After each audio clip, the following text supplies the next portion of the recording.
Bueno, buenos días a todos, mucho gusto conocerles.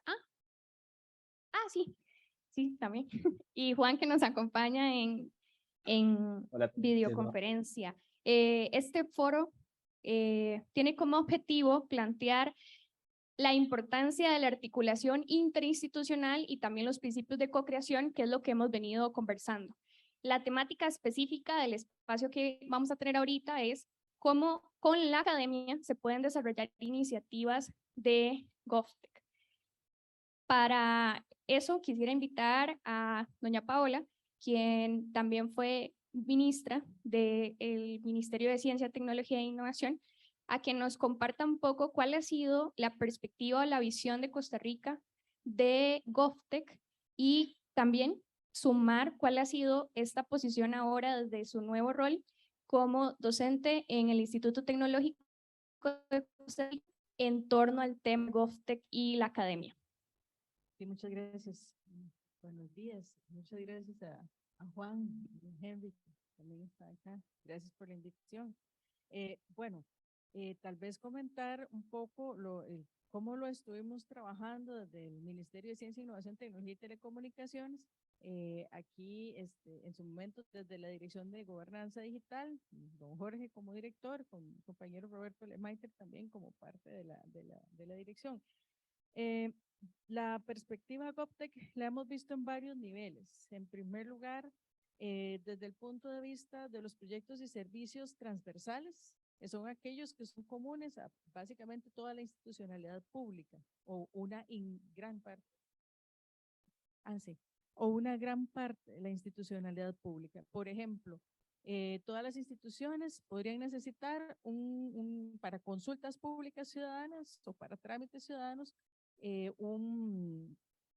digámoslo así, una plataforma, por llamarlo de esta manera, una interfaz, es la palabra, para que se logueen, que accesen los usuarios.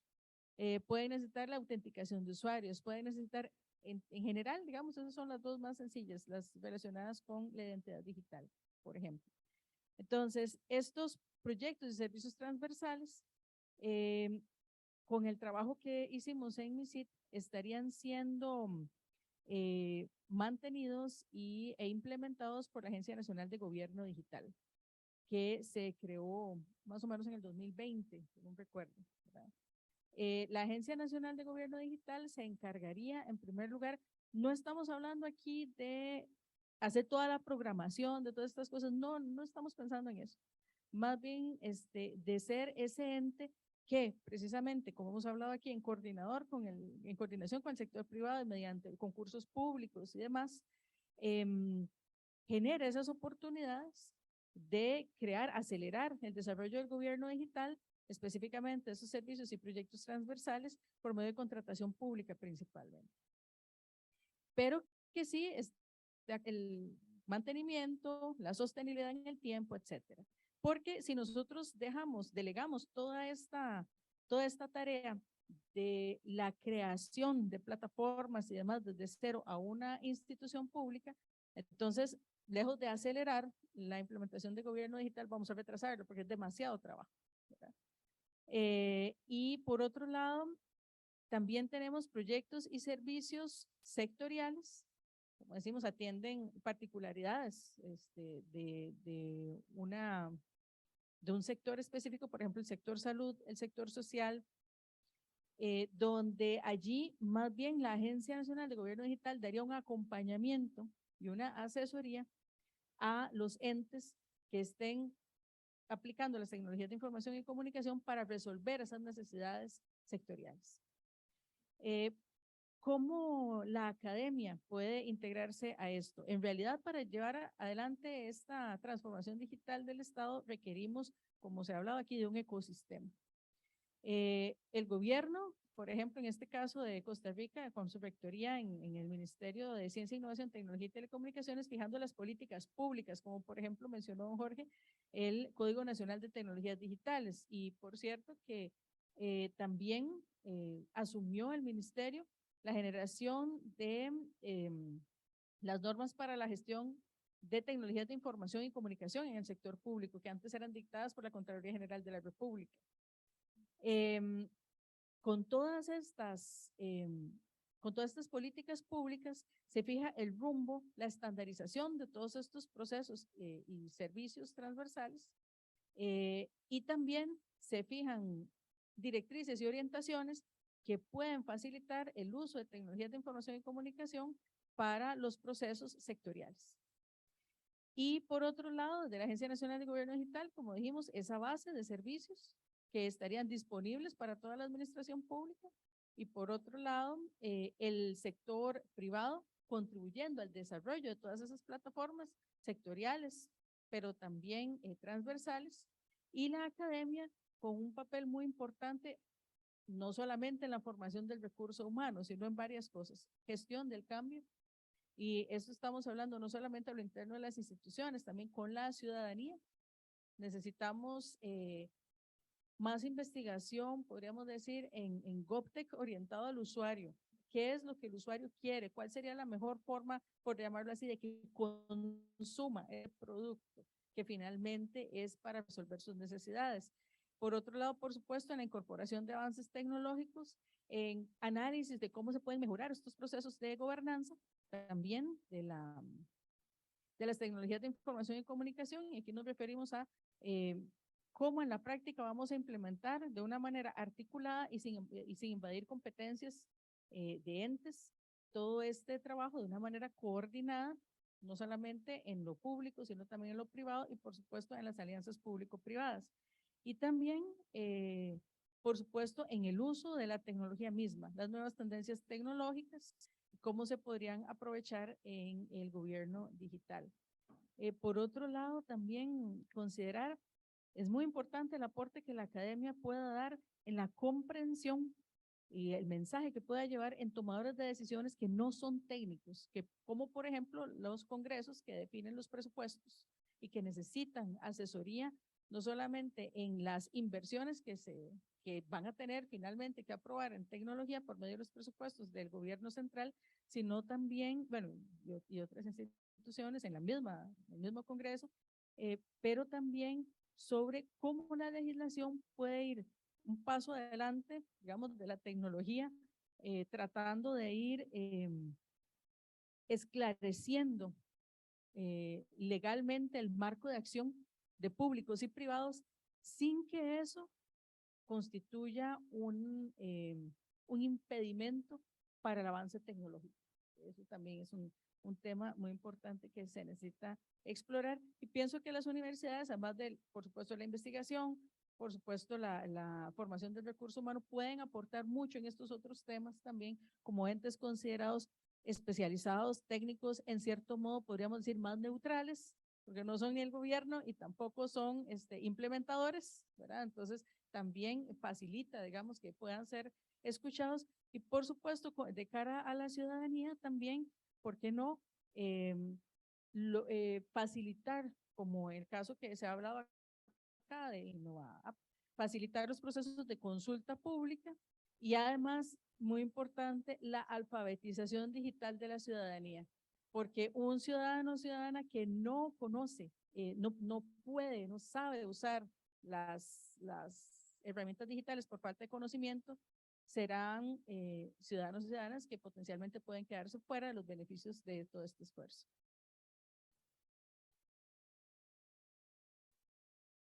Hay que darle tiempito, ahí está. Bueno, con el tema de la academia, doña Paola nos hace una visión más amplia, ¿verdad? Que no solamente es la formación de las personas que van a ser futuramente administradores de lo público, también desde el punto de vista de la investigación, que las universidades concentran recursos que podrían venir a apoyar el accionar de la administración pública y también a mí me gustaría sumar un elemento más. Las universidades también son generadoras de personas emprendedoras, personas que pueden tomar la decisión de estas oportunidades de las que hemos hablado hoy y decidir emprender. Entonces vean que en realidad a la academia usualmente se le ve un sombrero solamente técnico o un sombrero con un plan a futuro, pero en realidad puede tener ciertos acercamientos que pueden nutrir el ahora y también una perspectiva del futuro. Y tal vez ahora me gustaría que Henry, desde su experiencia en la implementación de tecnologías y ahora el rol que que está teniendo en el Centro de Informática, nos contara un poco cuál puede ser esa estrategia en la que las instituciones de educación superior pueden integrarse a la implementación o echar a andar el tema de GovTech desde los espacios públicos. Muchísimas gracias, muy buenas tardes, Alison, muy buenas tardes, doña Paola, y quisiera saludar también a don Juan, que está y muy buenas tardes a todos los presentes que nos siguen en redes sociales, y un especial saludo también a don Roberto y a don Jorge, que no los conocía, ahora los mencionaba, que durante esta pandemia, pues usted cree que conoce a las personas, y yo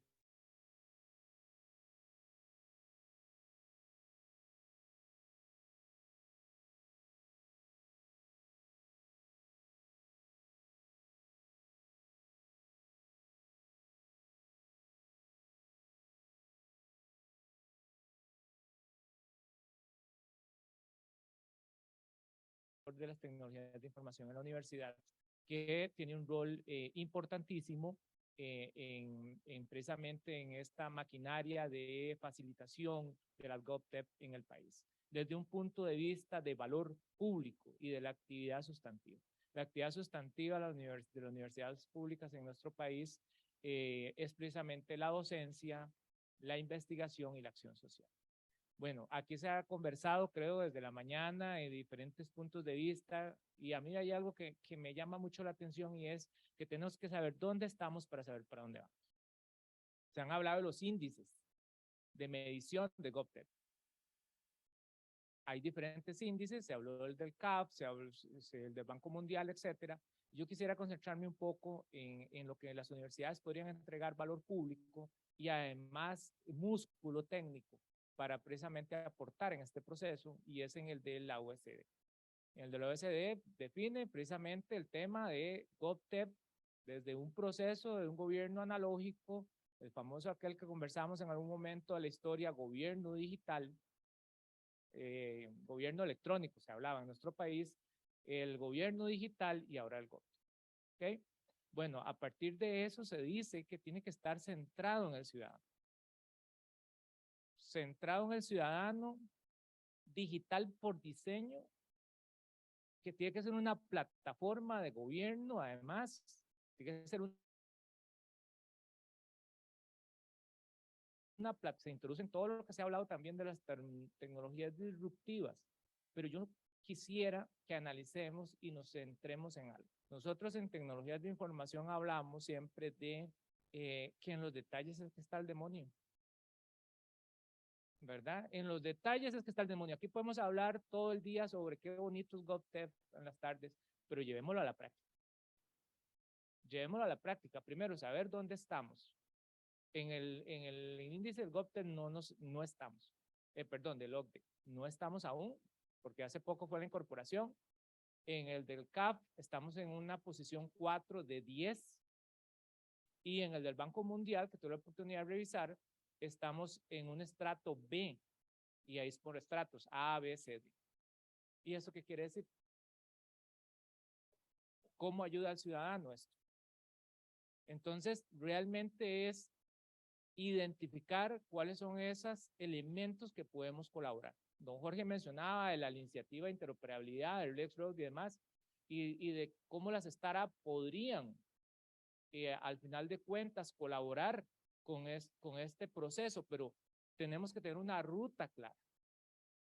Y esta ruta tiene que ser un documento de estrategia que no debe estar escrito en piedra, que debe cambiar. Ahora mencionaba, hay que fallar rápido, no hay que tenerle miedo al fallo. Y ahí las universidades en ese proceso de investigación y desarrollo, de determinar cuáles son los elementos que hacen falta de colaborar en las organizaciones en esa optimización, y para volver al tema de los detalles, es precisamente ahí donde están los detalles. Entonces, para hablar de esto, tendríamos que ver, necesariamente es introducir tecnologías disruptivas ya, pero tenemos las capacidades digitales en nuestros profesionales, en los ciudadanos, en las organizaciones para poder aprovecharlas. ¿O es que introducimos blockchain y cadena de bloques como para qué?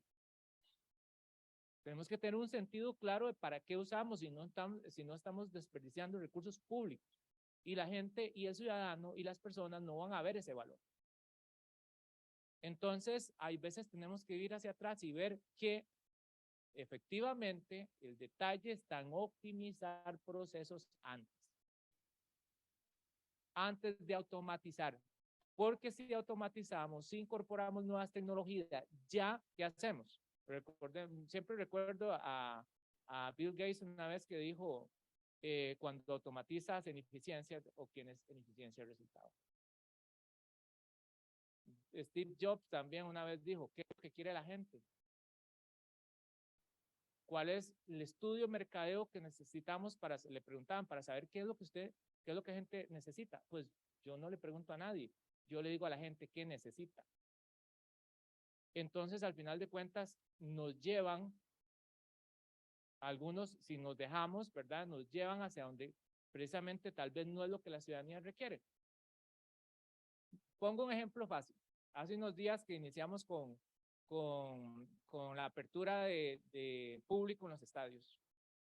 Abrieron la tiquetera electrónica en Grecia. ¿Y qué pasó? La gente no lo compró porque les gustaba la experiencia de ir a hacer la fila y conversar con las personas. Entonces lo que necesitaban era digitalizar el proceso ahí en sitio.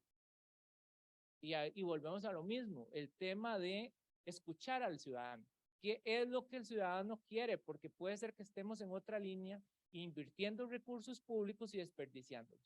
Entonces ahí las universidades es donde podemos agregar valor público en el proceso de investigación, innovar, reitero el tema, ¿verdad? Y esa amalgama con los startups y la mejora de los procesos. Hablaban también del tema de la agilidad en la contratación para poder incorporar un segmento de startup o incorporar en el pliego cartelario precisamente cómo deberíamos de darle ese espacio a estas nuevas, a las pymes, a las startups, etcétera, para que puedan concursar, porque si no, en nuestro caso, en el país, como ustedes saben, el SICOP es una subasta a la baja, ¿verdad? Es una subasta a la baja. Entonces, ¿cómo vamos a incorporar a una startup ahí? ¿Cómo va a competir? Si sabemos que son contados los que le venden al Estado en tema de tecnología. Y entonces viene el tema de lo que nosotros llamamos en tecnologías también el vendor locker o el bloqueo del vendedor.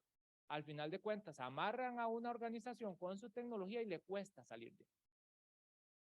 Le cuesta muchísimo. Entonces, ¿cómo va a tener el espacio?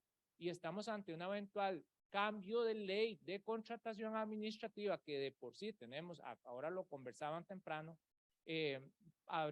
contrataciones públicas que son directas, abreviadas y públicas, ¿verdad? Y que lo que varía un poco es el tiempo de contratación, pero ahí cuesta mucho que entre una pyme que pueda competir, una startup, porque se solicita experiencia. Bueno, entonces, ¿cómo vamos a tener si estamos iniciando tal vez en el mercado? Por más innovador que sea, al final de cuentas. Y con la nueva ley de contratación administrativa, ustedes saben que todo va a pasar por la Contraloría. Entonces puede ser que hay más control, exacto, pero también podría haber más burocracia. Entonces vuelvo al tema de los procesos. Tienen que estar desde el origen incorporado la optimización de los procesos entre instituciones. Excelente el proyecto del MISID, yo los felicito porque el dato tiene que estar en quién crea el dato. Y no tener que estar solicitando el dato todo el tiempo. Nosotros como ciudadanos lo vemos, que vamos a todas las instituciones en todo lado, nos piden los mismos datos. ¿Por qué si ya los tenemos en una sola organización? Porque hay que estarlos pidiendo en todas partes. Debería haber una fuente de consulta única, porque si no se pierde algo que es importantísimo en la información y que es la consistencia. La consistencia. Si en una institución yo tengo tantos años, en otra, y me los quitan, pues qué dicha los años. Pero esa inconsistencia genera que esa información, y si es inválida, inútil, y estamos hablando que de las dimensiones de medición del GovTech es precisamente la información para tomar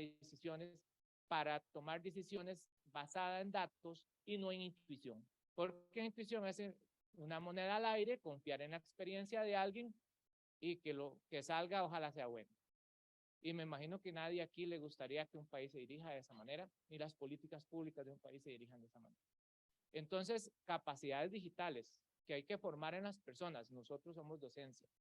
Esas capacidades digitales es no solo poner la tecnología ahí, no solo el tema del blockchain, de los IoTs, de lo que hablaban ahora de las cadenas de bloques, es quién administra esa tecnología, quién consume esa tecnología y si el personal que lo va a tener tiene las capacidades para generar valor público con eso. Muchísimas gracias. Ya me pusieron el reloj, porque estos temas son sumamente interesantes. Todo estaba planeado. Henry me dijo que le hiciera señas cuando se apasionaba. Tal vez ampliando un poco desde el punto de vista de la docencia. Ahí me gustaría invitar a Juan, quien es el director de la diplomatura en Gobierno Digital de la Universidad de Austral, que nos cuente un poquito por qué es importante también generar, Ana, se fue, las capacidades en... Me avisas.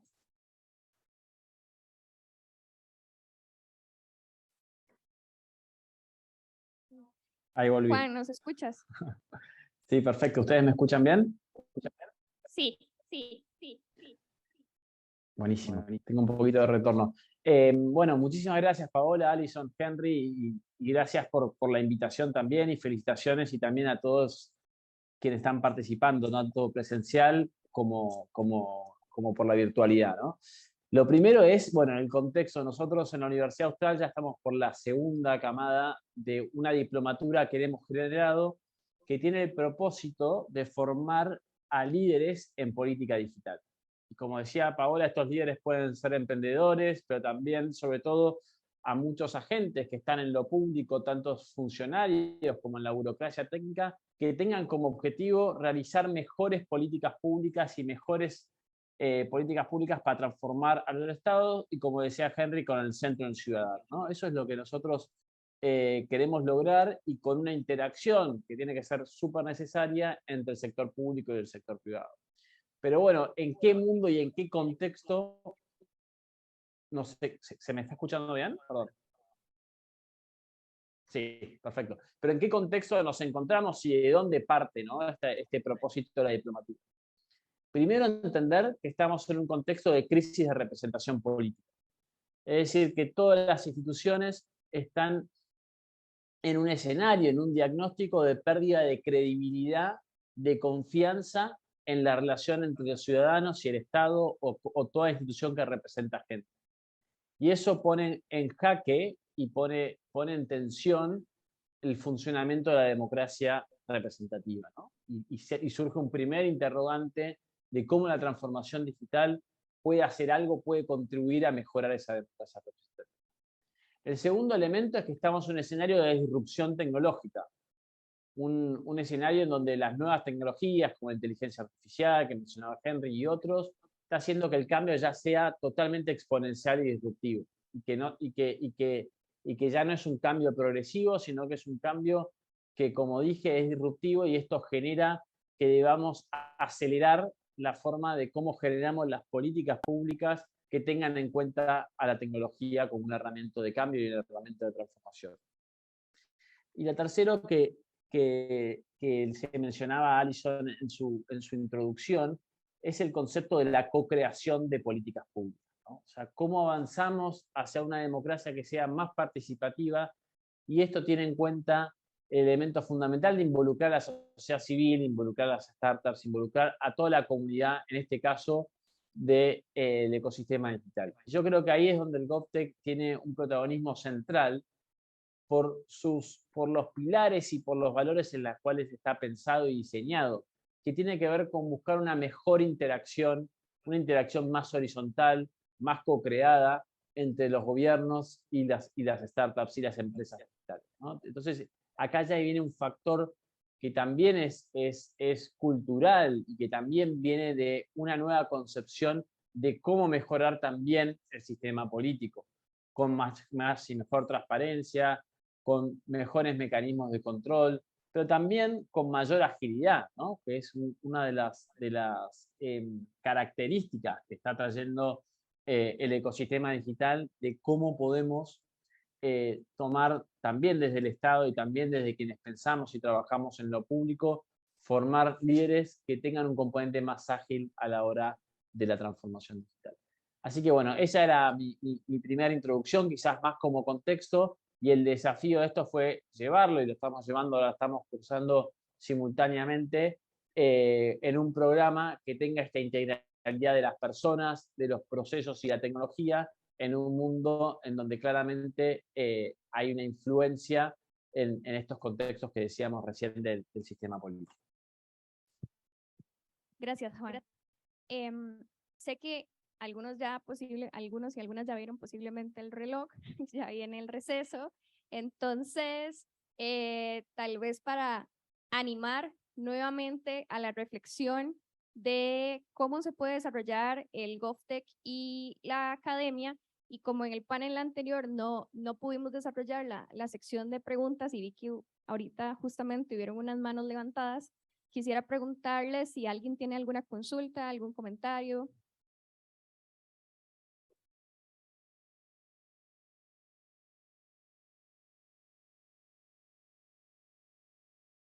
Buenas tardes.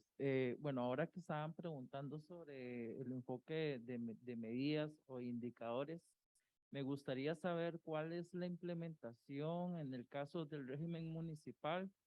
Aquellas municipalidades, no sé si aquí todavía se encuentran en el auditorio, ¿cómo piensan esta implementación del audit en el índice de gestión municipal, el IGM y el SIM, ¿verdad? Que es el sistema de integración de información municipal, ¿verdad? ¿Cómo se está gestionando todos estos impactos en las nuevas tecnologías?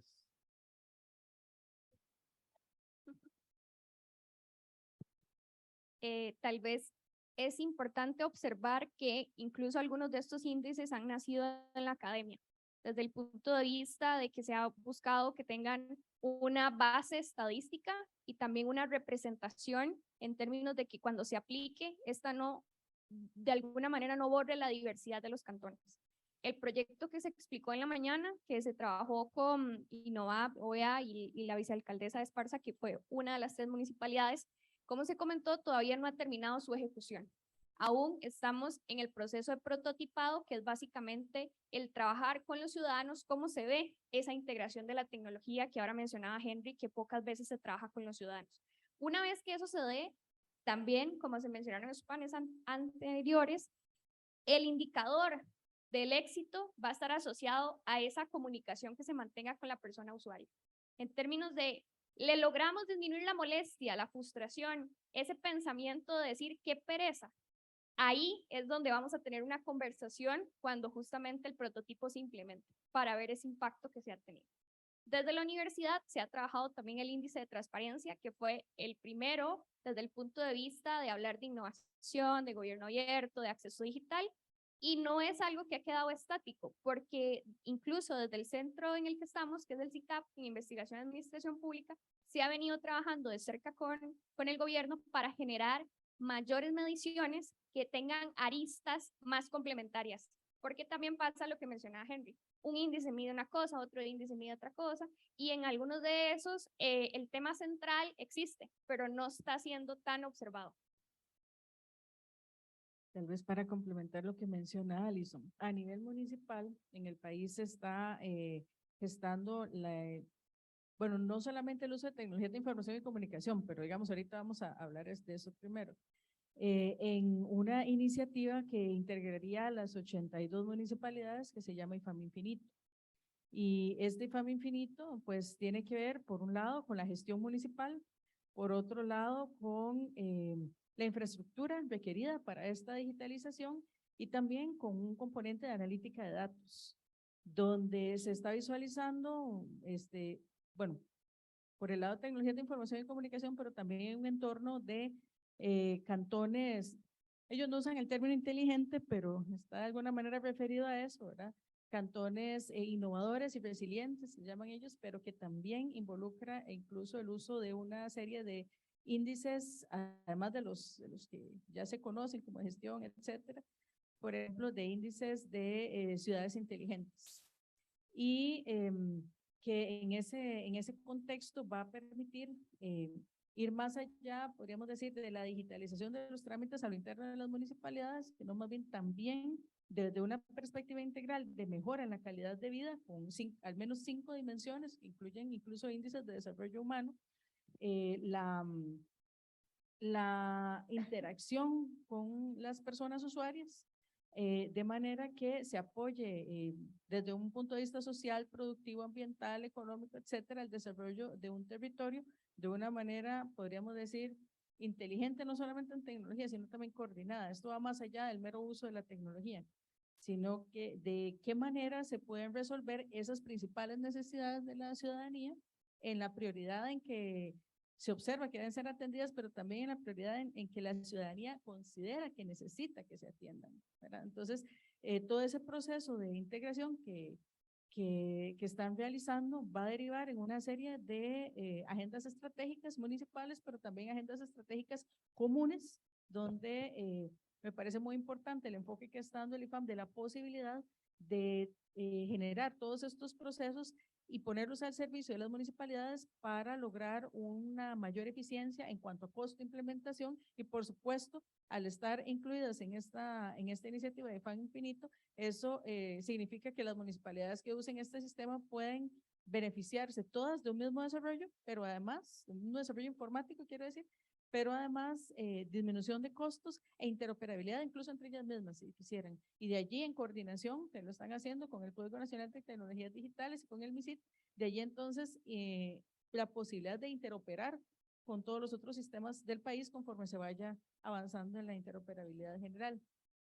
Y por supuesto, cada uno de estos aspectos que se vayan a abordar se va a ir reflejando, va a tener incidencia, como decíamos, en otros índices, ¿verdad? No solamente hablando desde el punto de vista tecnológico, sino también incluso de desarrollo humano, de gestión, de etcétera, transparencia en general. Y en este sentido, desde el Instituto Tecnológico de Costa Rica, lo que estamos haciendo es una coordinación de esfuerzos con el IFAM para que de una manera, podemos decir, ordenada, articulada y respetando esa gobernanza para facilitar la transferencia de resultados y el alcance de resultados hacia la mayor cantidad de cantones posibles, podamos contribuir a ese desarrollo en los diferentes aspectos, no solamente desde el punto de vista tecnológico. También es importante recordar que las universidades tenemos una serie de desarrollos que podemos hacer de manera multidisciplinaria, ¿verdad? En este caso, la tecnología debe verse, como decía Henry, con un propósito. No es nada más, voy a usar esto porque se ve muy bonito, porque es moda,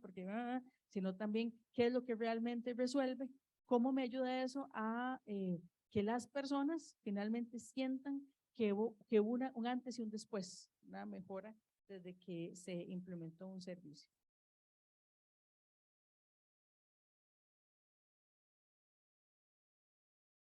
Como Juan tiene una ventaja que me escribe por aquí, por el WhatsApp, tal vez si Juan nos cuenta un poco desde su experiencia con la Universidad Austral, ¿cuál es ese seguimiento que se da a las personas que se forman? Si hay de alguna manera una conexión entre las personas egresadas del programa para gestar proyectos que tienen impacto, y cuál es esa experiencia al escuchar a las personas funcionarias públicas formarse en estos temas.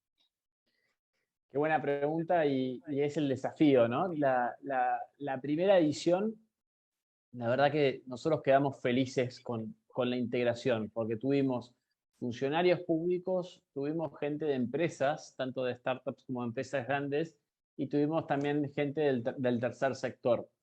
Y con los egresados, luego de 6, 7 meses, se armó una linda comunidad, pero que quizás hoy estuvo un poquito trunca en no generar un seguimiento posterior de cómo sigue, más allá de participar de las actividades de la Escuela de Gobierno y Política Pública, más allá de que algunos dieron el salto a ser magísters en política pública, es decir, anotarse en otros programas de capacitación, pero creo que hay una buena iniciativa para tomar y que quizás podemos pensar también en este ámbito y con colaboraciones desde cómo generar una comunidad que trascienda el programa académico, ¿no? Que trascienda y que puedan ir a una fase más de implementación.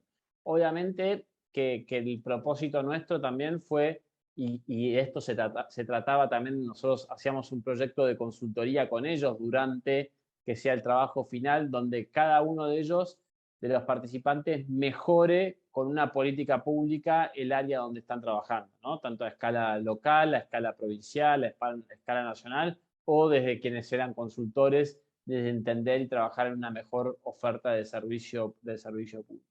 Entonces, creo que el desafío que hoy tenemos como universidad es generar un vertical, un segmento de líderes de política digital. Y bueno, creo que quizás la pregunta va más hacia un desafío que tenemos que ya resultados concretos de cómo lo hicimos, ¿no? Creo que tenemos ahora en esta segunda edición una camada espectacular de secretarios, intendentes, directores también, en donde con todas ellas y con todos ellos podemos trabajar un montón creo que a futuro para alimentar el eje y alimentar la política pública. Muchas gracias, Juan, por contarnos este testimonio, y le voy a dar a Henry los 2 minutos que nos quedan, que nos separan del almuerzo, para que tal vez nos comparta cuál es ese principal desafío que está la pelota de la desde el lado de la academia, y que nosotros podemos dar el tiro a marco en términos de las capacidades que tenemos y los recursos con los que contamos. Muchas gracias por el privilegio del cierre, Alison. Bueno, es que la academia no se escapa de este tema de COPTEP. O sea, nosotros al interno también tenemos que hacer esto. Y mi recomendación en mi experiencia, y sobre todo en los temas de transformación digital que están totalmente relacionados, es que no lo vean como un tema de moda. Es el cómo agregan valor a través de esa transformación. Y busquen ganancias rápidas, porque si no se pierde confianza. Ganancias rápidas es un tema de culturización, es un tema de cambios, un tema de capacidades digitales, y las universidades también lo hacemos. Nosotros en este mismo edificio tenemos una academia de tecnología que genera, y que el TEC también lo tiene, y la mayoría de las universidades públicas, que formamos rápidamente a personas en capacidades digitales, no con la carrera formal completa, para que se empleen, y estas personas que se emplean nunca más van a estar desempleadas. Eso es fundamental, y eso es el valor público que tenemos que dar. Entonces, dentro de sus organizaciones, esas iniciativas de transformación digital, las universidades podemos colaborar en investigación y desarrollo, pero ustedes tengan una meta clara, tengan un proceso ordenado, de confianza, de culturización y de ganancias rápidas, para que generen valor escuchando precisamente al ciudadano. Muchas gracias. Muchas gracias a doña Paola, a Henry y a Juan por acompañarnos, y ahora Ana nos va a dar unas indicaciones muy importantes.